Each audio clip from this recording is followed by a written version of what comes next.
in there for women's rights and protecting women's rights. And I keep telling Muslim women, you have to gain knowledge to know what your rights are, and you have to demand your rights. Furthermore, you have to make sure your men are educated so they know what your rights are as well, and you make sure that they see that your rights are given freely. Well, actually, I've read some funny story that when you get married, you wrote your own marriage contract because you insisted to put down your rights. Yes. Can you tell me this story? Well, one of the things that I noticed is that the wife, the woman, has a right to a wedding contract.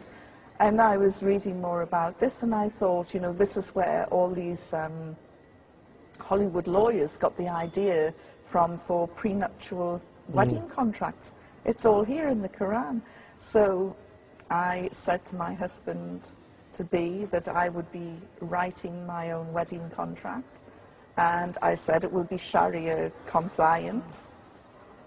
And what have you written in this contract?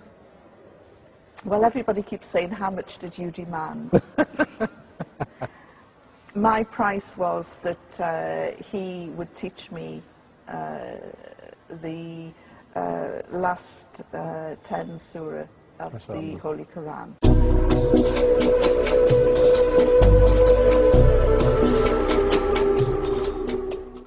That is my price. Mahr.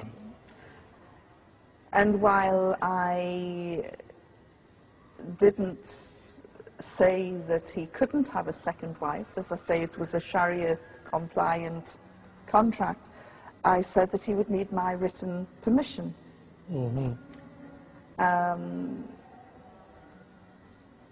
Something I doubt I will ever give freely, but it's there. And you know, just some of my hopes and fears and expectations were written down. And what I found interesting was that as we went through the service, the imam asked me 3 times during the various procedures, do you want to marry this man? And I said to him afterwards, I said, if he'd asked me again, I'd have to say, what does he know about you? Why does he keep asking me?